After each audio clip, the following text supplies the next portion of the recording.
Nous sommes dimanche 26 mai. Mesdames et messieurs, bonsoir et bienvenue à cette édition. L'actualité sur le continent, c'est toujours le sommet de l'Union africaine qui s'est tenu qui se tient à Addis Abeba. Un sommet qui évoque la situation au Sahel et notamment au Mali où une force onusienne de 12 000 hommes doit être déployée après la défaite infligée aux groupes armés terroristes du Nord. L'Est de la République démocratique du Congo, foyer d'instabilité depuis des décennies, a fait l'objet d'une réunion des pays riverains en marge du sommet. Invité hier pour le cinquantenaire de l'Organisation de l'Unité africaine, le président français François Hollande a invité les chefs d'État africains à un sommet consacré à la sécurité et à la lutte contre le terrorisme, sommet qui se déroulera à Paris et au mois de décembre. La fête s'est étirée tout l'après-midi. Samedi, l'Union africaine a soufflé avec faste ses 50 bougies. Des chants, des danses signées du Sud-Africain, Zumzilongo, déjà organisateur des cérémonies du mondial en 2010. À la tribune, de nombreux chefs d'État se succèdent. 3 minutes chacun, pas une de plus. Parmi eux, Kenneth Kaunda, le premier président zambien, un des pères fondateurs de l'OUA. Pendant les jours sombres du colonialisme et de l'apartheid, nous avons eu des dirigeants qui ont donné leur sang et sacrifié leur vie pour l'amour de la liberté sur notre cher continent, l'Afrique. Ils détestaient l'injustice et ont donc relevé le défi de la lutte pour le changement. La fête terminée, place au sommet proprement dit, avec un agenda chargé. Crise politique à Madagascar, situation dans l'Est de la République démocratique du Congo et sécurité au Mali. La menace terroriste dans toutes les têtes, quelques jours après les attentats au Niger. François Hollande, seul chef d'État européen invité, a d'ailleurs lancé l'idée d'un sommet sur ce thème à Paris en décembre prochain. Ne concerne pas simplement. La France sera aux côtés des Africains et je proposerai la réunion d'un sommet entre la France et l'Afrique, des chefs d'État et de gouvernement, qui sera consacré à la paix et à la sécurité. Autre chef d'État invité, la brésilienne Dilma Rousseff, venue avec un cadeau, 900 millions de dollars de dettes annulées par son pays en direction des pays africains. Le président de la République par intérim, le professeur Dioncounda Traoré, a pris part aux festivités de célébration du cinquantenaire de l'Union africaine et le président de la République est déjà en route pour Bamako. Le Haut Conseil islamique ne donnera pas de consigne de vote pour les élections à venir et il jouera tout son rôle pour la réussite de ce rendez-vous électoral. Ces propos sont du président du Haut Conseil islamique, Mahmoud Dicko, qui s'exprimait ainsi à l'ouverture d'une journée de réflexion sur la tenue d'élections apaisées, transparente et la réconciliation. La journée visait à attirer l'attention des musulmans sur leur rôle déterminant pour relever tous ces défis. Compte rendu avec Bourama Traoré. Le Haut Conseil islamique partage le double souci du gouvernement. Réussir les élections de juillet prochain et le processus de réconciliation. L'organisation d'une journée de réflexion sur ces préoccupations nationales en est la parfaite illustration. L'enjeu est d'inviter les musulmans à s'impliquer fortement dans la recherche de solutions à la crise multiforme. Nous profitons encore pour appeler tous nos concitoyens à aller vers la réconciliation de cœur et des esprits. Et ensuite, se donner la main pour relever ce défi que de réussir ces élections. Réussir aussi un taux de participation très élevé pour que le Mali sorte grandi de ces événements. Le Haut Conseil islamique dit mesurer l'importance des prochaines élections. C'est pourquoi il entend assumer pleinement son rôle dans le respect du caractère laïque, républicain et démocratique du Mali. Toutefois, l'organisation islamique tient à faire cette mise au point. Le Haut Conseil islamique en tant que structure ne donnera pas de consigne de vote. Nous sommes nous-mêmes partie prenante dans l'organisation des élections. Le président de la CENI était membre du Haut Conseil. Cela nous oblige un droit de réserve. Et ça, nous allons l'observer avec toute la franchise nécessaire. Du côté du gouvernement, on se réjouit de l'organisation de cette journée de réflexion sur la tenue d'élections transparentes et la réconciliation. Pour le ministre des Affaires religieuses et du culte représentant les premiers ministres, l'activité est un témoignage concret du soutien du Haut Conseil islamique à l'action gouvernementale. Je voudrais saluer l'initiative de cette journée et apprécier votre engagement depuis vos mosquées et zawias à vous mettre au service de toute la nation malienne par vos prières, vos bénédictions et votre solidarité pour la réconciliation et la paix dans notre pays. De cette journée de réflexion devront sortir des propositions susceptibles de contribuer à la réussite des élections à venir et à la réconciliation des cœurs et des esprits. Puisque nous parlons d'élections, faisons un tour à Kayes pour vous signaler de la fin de la visite du gouverneur de la région de Kayes dans le cercle de Bafoullabé et de Kita. Cette visite de prise de contact a permis d'échanger avec les autorités administratives et politiques et la société civile sur les difficultés quant à l'organisation prochaine des élections dans notre pays. Le point avec Jafar Aïdara. Cette troisième sortie du gouverneur à l'intérieur de la région de Kayes a permis au chef de l'exécutif régional d'échanger avec les autorités administratives, politiques et la société civile de Bafoullabé et de Kita sur la situation sécuritaire et politique de notre pays et comprendre les problèmes auxquels les populations de deux cercles sont confrontées. Ces difficultés sont liées à la mobilisation des ressources financières, à l'assainissement et à l'extension du réseau téléphonique.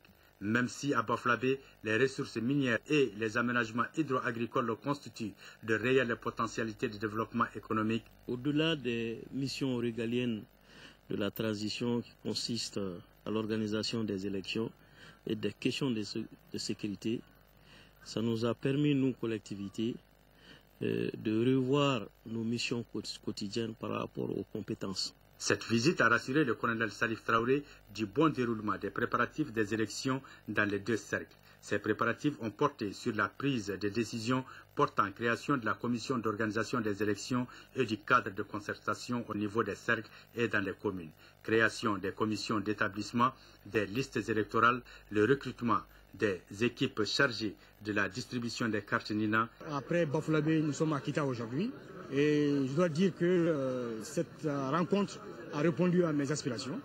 Il y a eu de longs échanges, des échanges qui ont été également l'objet de sensibilisation. Les gens ont posé beaucoup de questions par rapport au processus, par rapport aux cartes NINA, par rapport à la date. Je pense que les échanges ont pu apporter beaucoup de sérénité au niveau de beaucoup de gens. Le gouverneur a par ailleurs visité le barrage hydroélectrique de Manantali. Ce barrage produit 800 gigawatts dont le Mali bénéficie 52% de l'électricité produite.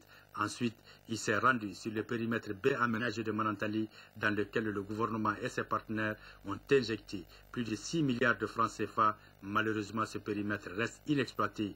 Il faut rappeler que la situation sécuritaire dans les cercles de Kita et de Bafoullabé est relativement calme. C'est là grâce aux efforts de nos forces de sécurité. Le champ politique s'élargit de jour en jour ici au Mali et cela en cette veille d'élection générale. Une nouvelle formation dénommée Parti socialiste Yelenkoura vient de voir le jour. Les activités du nouveau parti ont été lancées dans la salle des conférences de la Maison des Aînés. Le parti dirigé par Amadou Koïta se fixe comme objectif l'animation de la vie politique et notamment la conquête et l'exercice du pouvoir. Agali Aguissa. C'est une salle pleine à craquer de monde qui a servi de cadre au lancement du Parti socialiste Yelenkoura. Entendez par là la lueur d'espoir. La nouvelle formation politique dirigée par un bureau provisoire de 55 membres se veut un cadre d'échange et de consolidation de la démocratie. Pendant les 20 ans, nous avons suffisamment appris et aujourd'hui nous estimons que nous pouvons aussi apporter notre petite pierre pour la construction de la démocratie, la consolidation de la démocratie et de la République. Voilà pourquoi nous avons décidé de lancer ce parti socialiste qui s'appelle Parti socialiste Yelenkoura. Socialiste pour plus de solidarité, socialiste pour plus d'équité, socialiste pour plus de justice et socialiste encore pour plus de compréhension mutuelle. Cette devise rime avec les ambitions des leaders de ce nouveau parti qui a choisi pour emblème une bougie allumée dans un cercle de fond bleu. Les responsables des partis entendent participer à l'élection présidentielle de 2013. Nos ambitions, c'est de participer aux élections législatives. Nos ambitions, c'est de participer aux élections communales pour avoir des députés jeunes, des députés femmes, des maires jeunes, des maires femmes. Mais notre ambition aussi, c'est d'aider un candidat à l'élection présidentielle. Un candidat qui incarne certaines valeurs, des valeurs de probité, d'intégrité morale. Un candidat qui a le sens élevé du patriotisme. Un candidat qui sera capable de réunir les Maliens. Le président a également appelé les groupes armés qui occupent une partie du territoire de tronquer leurs armes contre la DABA ou tout autre outil de travail pour mieux contribuer au développement de la patrie. Auparavant, les présidents des jeunes et des femmes ont invité leurs militants à plus d'engagement pour implanter le nouveau parti qui enregistre déjà l'adhésion de plusieurs élus selon son président. Autre création de parti avec le lancement du parti dénommé Synergie pour un nouveau Mali et Sinouma. La nouvelle formation politique a été créée par Safiatou Traoré, députée à l'Assemblée nationale. Sinouma se donne comme mission de renforcer les acquis démocratiques et d'assurer l'équilibre du pouvoir, d'où le slogan « Ensemble pour un nouveau Mali ». Bourama Traoré pour des détails. La synergie pour un nouveau Mali, Sinouma, est officiellement lancée. La nouvelle formation politique vient renforcer la centaine de partis qui comptent le pays. La Sinouma prône le socialisme et nourrit des ambitions pour le Mali. Nous attendons bâtir un État dont la démocratie repose sur la force des institutions et l'équilibre des pouvoirs. Œuvrer au renforcement de la décentralisation, à l'assainissement de l'administration publique et à la modernisation de la gouvernance administrative. La synergie pour un nouveau Mali entend proposer aux Maliens un projet de société dans les tout prochains jours. Un projet qui prend en compte tous les secteurs de développement tels la sécurité, l'éducation, l'économie et la santé. Sur ce dernier point précis, les engagements du parti Sinouma. Il s'agit de faire de la santé des populations une priorité en offrant à chacun les moyens d'accéder aux soins de base où qu'ils se trouvent dans les 4 coins du pays par la création d'infrastructures sanitaires, la formation du personnel en quantité suffisante et en qualité, et le développement d'une politique sanitaire de proximité. La synergie pour un nouveau Mali s'engage également à contribuer à restaurer le tissu social et à réconcilier les Maliens. Le parti réaffirme ainsi son soutien à la commission de dialogue et de réconciliation mise en place par les autorités nationales. Pas de négociation avec des hommes armés, c'est une résolution de l'Alliance pour un Mali prospère. La première convention nationale du parti vient de prendre fin ici à Bamako et la formation encourage le gouvernement à redoubler d'efforts pour la tenue de la présidentielle en juillet. Le compte-rendu de Moïse Traoré. La première convention nationale de l'Alliance pour un Mali prospère, AMP, adhère à la tenue de la présidentielle en juillet. Le choix doit être basé sur des idées précises, défendables, compréhensibles, réalistes, chiffrées pour être mesurables, sur lesquelles le leader s'engagera devant le peuple malien. Le parti encourage le gouvernement à redoubler d'efforts pour sortir le pays de la transition. L'Alliance pour un Mali prospère demande aux autorités maliennes de n'engager aucune négociation avec des hommes armés. Nous disons qu'aucune négociation ne doit être entamée avec le MNLA avant son désarmement et son cantonnement. Au cours de la journée, les 80 délégués et les membres du bureau national ont échangé autour de l'idéologie du parti, les droits et devoirs du militant et les questions d'intérêt national. L'épineuse question de la région de Kidal aussi peut trouver sa réponse dans le cadre de la décentralisation appliquée par le nouveau leadership, c'est-à-dire une décentralisation où les élus locaux mettront en œuvre, en collaboration avec les populations et les services déconcentrés, avec l'appui du pouvoir central en cas de besoin. À l'AMP, la moyenne d'âge est de 40 ans. Des partis tels le MP Rama, le Sénit Faso Iriwaton, l'URD, Yelema et l'APDM Équité ont apporté leur soutien au nouveau parti. L'AMP est membre de la Convergence pour sauver le Mali. Son assemblée constitutive remonte au 8 janvier 2012. Le Comité national d'initiative démocratique Faso Iriwaton commémore ses 22 ans de vie politique. Par la même occasion, le parti Sénit de Faso Iriwaton a inauguré son nouveau siège à la zone industrielle en commune.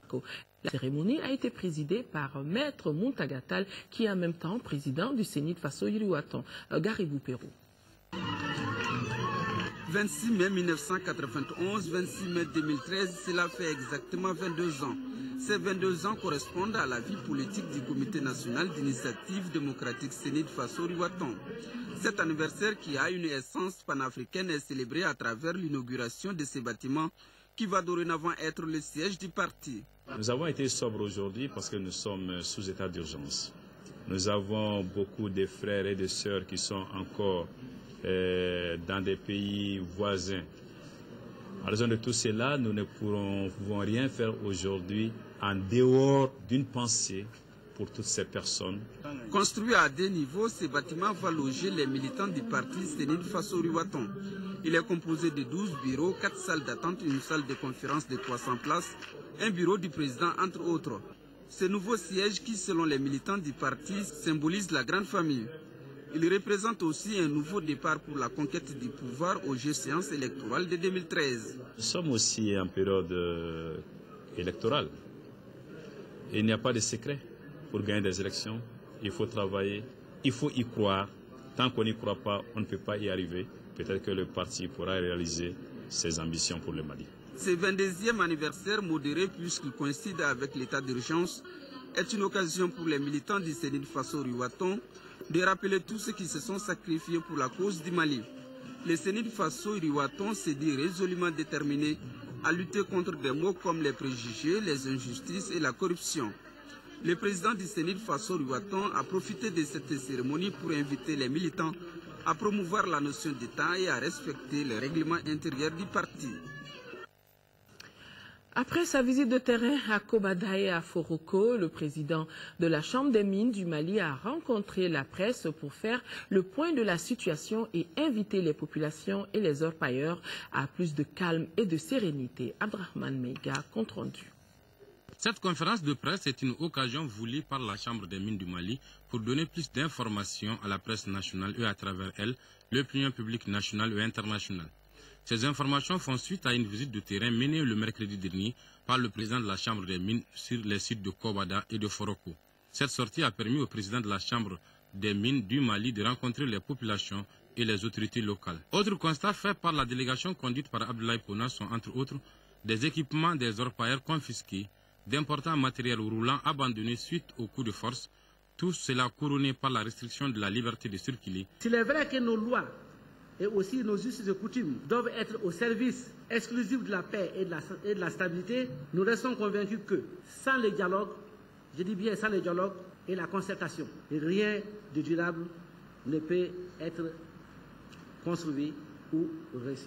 Pour la sortie de crise, le président de la Chambre des mines propose 4 solutions, à savoir, primo, l'État doit respecter ses engagements vis-à-vis des sociétés minières, secondo, envers la population et les coutumes, terceau, le respect de l'intégrité physique des personnes. Plus de 17 millions de francs CFA, c'est la valeur de vivre que l'Agence des musulmans d'Afrique vient de remettre aux familles déplacées résidant dans le district de Bamako. Le geste se situe dans le cadre du programme d'appui aux familles déplacées du Nord, Fademba Keita. Cette 3e phase de distribution des vivres de l'Agence des musulmans d'Afrique AMA intervient après celle de San et de Koutiala. Les 31,2 tonnes de vivres destinées à 600 familles déplacées du Nord à Bamako se composent de riz, d'huile, de lait en poudre, de sucre, de mil et de maïs. L'activité s'inscrit dans le cadre de l'exécution du programme de secours aux déplacés de guerre de l'agence. Une agence engagée à soutenir tous les projets humanitaires qu'elle a mis en œuvre depuis 30 ans. Un bien social qui incombe à tout bon musulman. Mais l'action que nous venons de mener rentre dans le cadre humanitaire. Ça fait partie des projets humanitaires de l'Agence des musulmans d'Afrique. Le geste de cette ONG humanitaire a été vivement salué par les autorités religieuses. Cette initiative est la bienvenue. Vu la situation que vivent ces déplacés du Nord, ils ont laissé leur famille, leur boulot, pour venir ici dans cette situation si dure qu'ils vivent depuis le début des événements. Du côté des bénéficiaires, une lueur de joie était perceptible. Au nom de c'était un sentiment de joie. Parce que l'Agence musulmane d'Afrique, ce n'est pas leur première fois de participer à aider tous les musulmans, en préférant les ressortissants, les déplacés du nord d'aujourd'hui, qui sont dans le besoin. Dans les jours à venir, d'autres distributions sont prévues à Mopti et à Kona. La journée panafricaine a été célébrée à travers une conférence débat organisée par l'Association des membres et sympathisants de l'Union nationale des élèves et étudiants du Mali, Amsunem. La conférence, qui avait pour cadre Koulikoro, avait également comme thème « Quelle sortie de crise pour notre pays ?» Ce rendez-vous de Koulikoro a mobilisé une forte délégation de la coordination nationale de l'Amsunem et de l'AEM. Fousséni Tunkara depuis Koulikoro. C'est pour montrer sa vision en faisant des propositions concrètes de sortie de crise que l'amicale des anciens militants et sympathisants de l'UNEM a bien voulu initier cette conférence débat. Le thème retenu est « Quelle sortie de crise pour le Mali ?» Le conférencier à la personne de Mohamed Alassane Maïga a brièvement présenté l'historique de la rébellion au Mali avant de lancer les débats. Débats qui ont porté entre autres sur les élections, la justice, le civisme. Et pour résoudre ces différentes équations, l'Amsunem propose. Il nous faut changer de perspective. Il nous faut rebâtir un homme malien avec la fierté du Soudanais d'hier. Un homme malien techniquement bien formé, intellectuellement compétent et moralement apte. L'Amsunem trouve également nécessaire la réhabilitation de l'école publique au Mali. Autre temps fort de cette rencontre, les témoignages de Sidi El Mokhtar, ancien militant de l'UNEM, qui a perdu son bras dans les années 79-80 pour l'école malienne. J'ai été vraiment édifié sur la nécessité de multiplier ce genre d'exemples ici, parce que ce qui a été dit et dans cette salle discuté, les échanges qui en sont sortis, sont de nature vraiment, je crois, à raffermir la solidarité et à faire en sorte que les citoyens se reconnaissent beaucoup plus dans la manière de sortir effectivement de cette crise-là.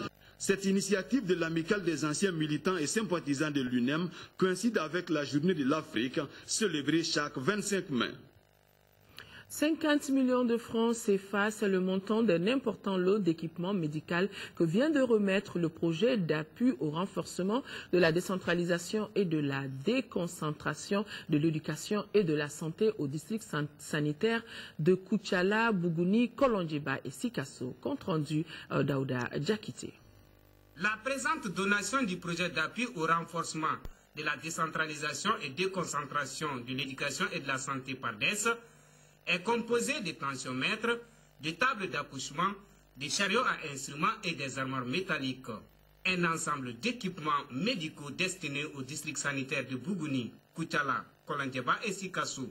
Il leur a coûté environ 50 millions de francs CFA. Un geste que le PARDES inscrit dans sa dynamique de renforcement du plateau technique des structures de santé des collectivités territoriales. C'est pour permettre effectivement de soutenir la mise en œuvre des plans opérationnels des collectivités et des services techniques en matière d'éducation et de santé pour permettre effectivement de maintenir à minima les indicateurs sur l'éducation et la santé. Une initiative bienheureuse qui aura un impact positif dans l'amélioration de la qualité des soins des structures bénéficiaires. Quand un partenaire nous honore en nous livrant un matériel, on ne peut être que ravi et utiliser ces matériels à bon escient.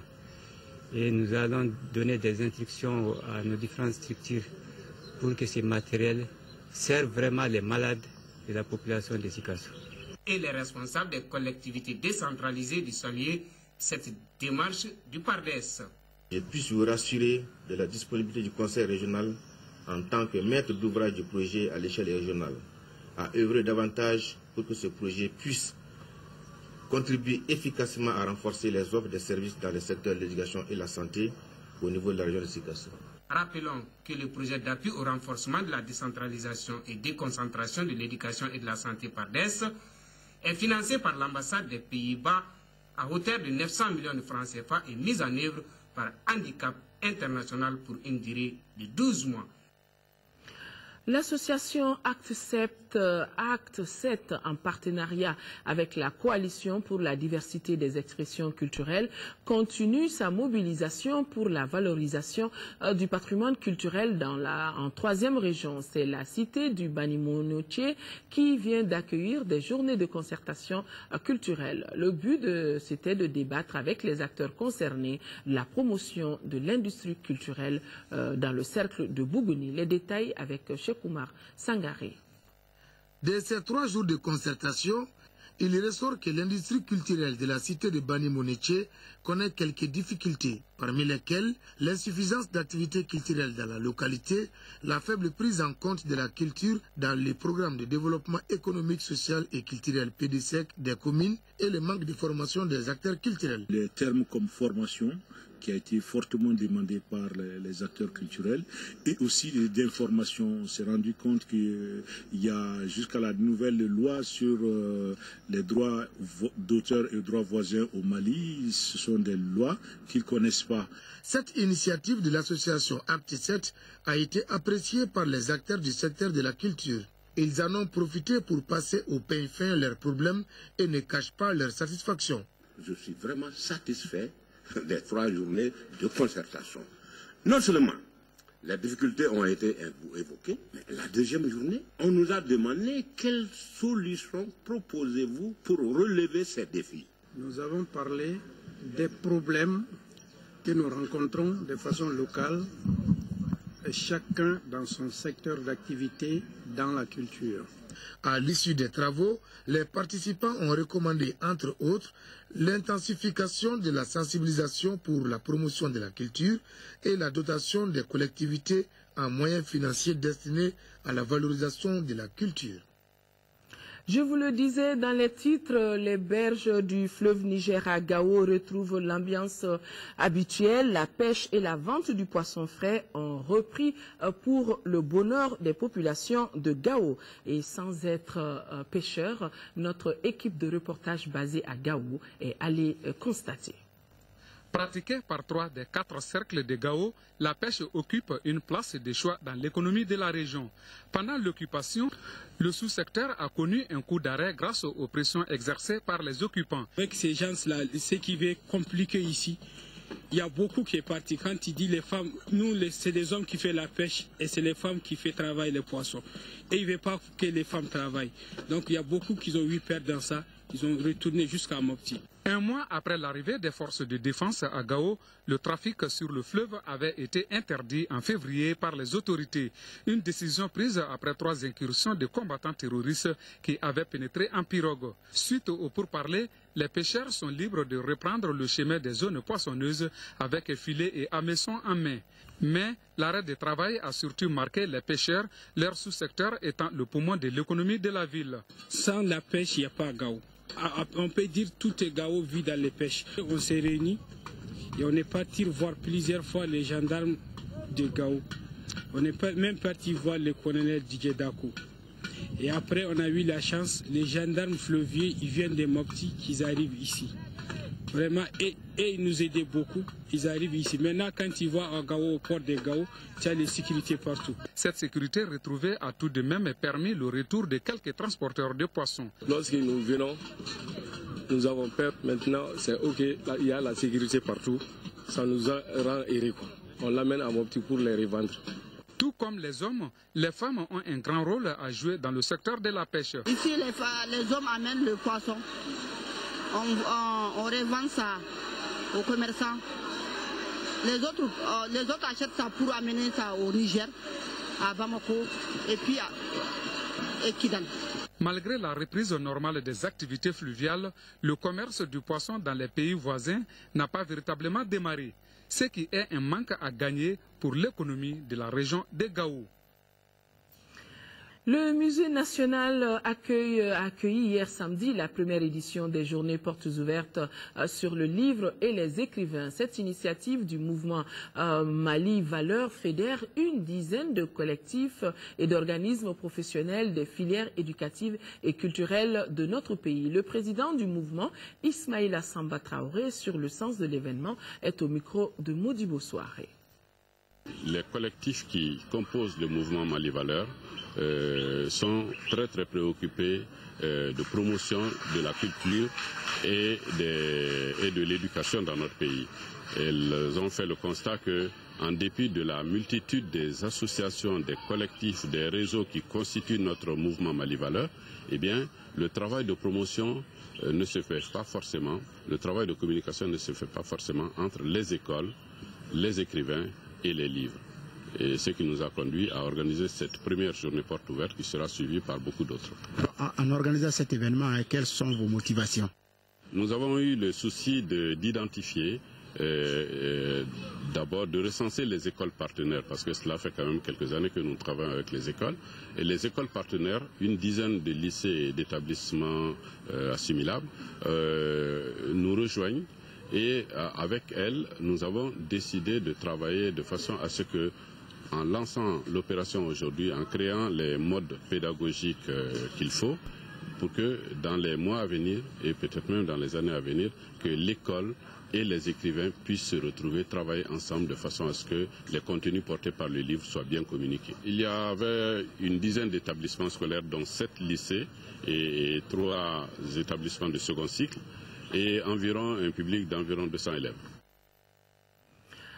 La prochaine opération Portes ouvertes sur le livre et les écrivains se déroulera le 1er juin prochain au centre Djoliba de Bamako et devrait permettre l'extension à d'autres établissements scolaires du Mali. Information qui a été complétée par Modibo Soirée.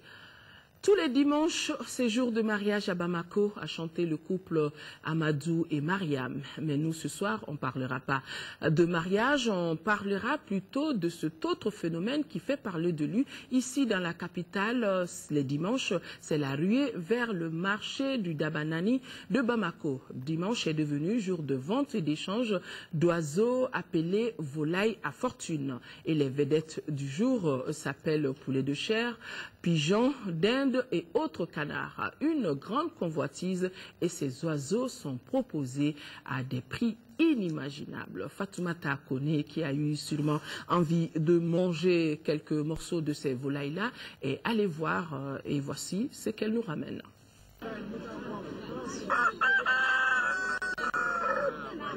Cocorico un dimanche en pleine journée pour ce coq de chair, une espèce appelée Brahma. Cela se passe dans le marché de dimanche ou le marché d'oiseaux. L'espèce Brahma peut être vendue comme tout autre oiseau dans le marché ou échangée entre éleveurs de volailles à fortune. Ils sont de nos jours des milliers de personnes à se retrouver dans cet espace devenu un grand marché d'oiseaux à fortune. Autrefois, quelques élèves résidant à Bozola et ses environnants, des passionnés d'oiseaux s'y retrouvaient tous les dimanches pour échanger des oiseaux de basse-cour. Ce petit négoce se passait parallèlement au commerce des poules. Et le phénomène a aussitôt pris de l'ampleur. De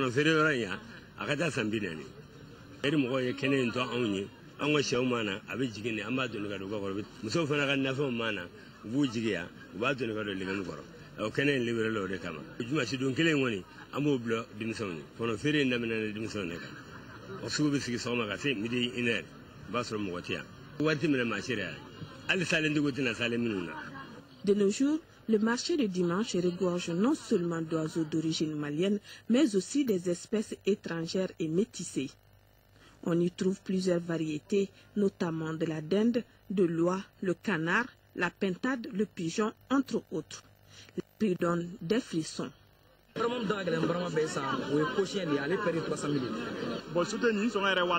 pigeon mondain, 150 000 à 110 000.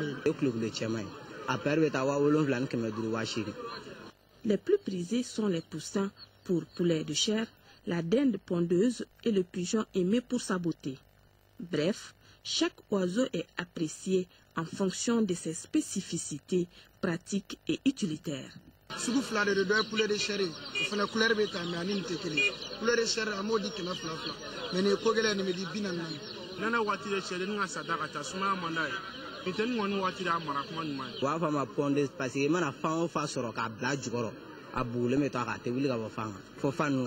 activité fructueuse et passionnante. L'élevage de volailles permet aux élèves, retraités et chômeurs de se faire une place au soleil. J'ai eu à travailler à la Banque centrale, j'ai arrêté l'élevage, je le reprends de plus belle. Dieu merci, ça peut assurer la retraite d'une personne. Dimanche, a dit permettre parce que dimanche, il va sortir de barba le lundi de son temps. Ni congé tarador, amanga kaison sagi son femme sorala. Ali fait fentamulam soubule. Le produit est même exporté dans la sous-région. Par exemple, au Burkina, Niger, Ivoire. Vous connaissez en Bolé à 150 000, 125. En plus de la volaille, le marché d'oiseaux de fortune est bondé d'aliments pour volailles, de matériel de basse-cour. Les affaires prospèrent surtout les dimanches. 4 kilos d'ia. Bou. Mais amina ni si sulu mais ani pigeon sulu. Amina fait wana ni keme durbo mi sama nunu. Wa flabura, wa kelen keme durbura, wa kelen bura keme worobara. Bondi nana ya kachala fe, boy hakli fe mina bi hakla so. Les conseils concernant les soins et autres techniques d'élevage de la volaille se transmettent de bouche à oreille. Tous les éleveurs de volailles se transforment ainsi en vétérinaires.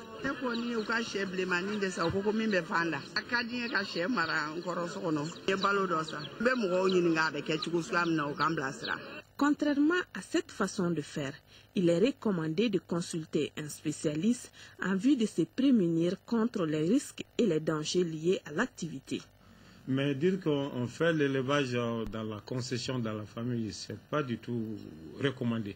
La volaille aime le plus souvent la liberté.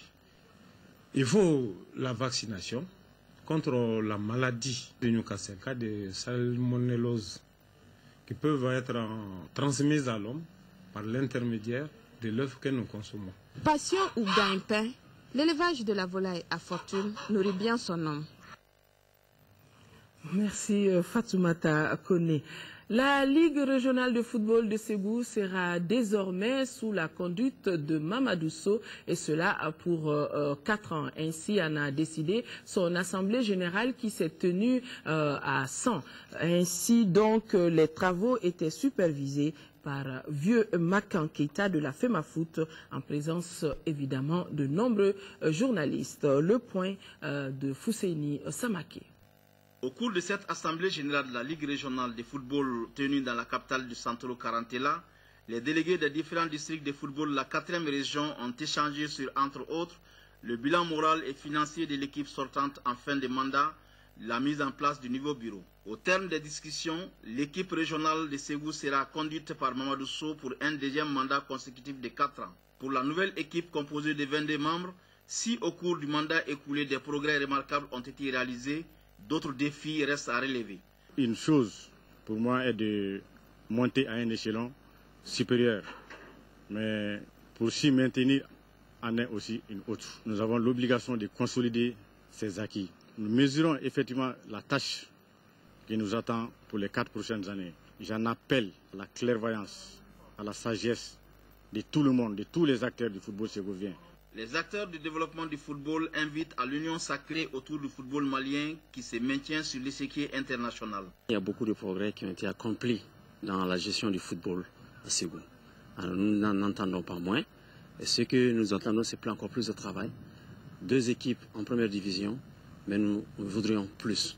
Nous voudrions plus pour que le football de Ségou puisse aller de l'avant. Lors des 4 dernières saisons sportives de football, l'équipe de Ségou a réalisé des progrès dont la participation de 2 clubs de la région, l'AS Bakardian de Baroili et l'Office Niger Sport à l'élite nationale de football malien et leur maintien est presque assuré pour la saison sportive 2013-2014.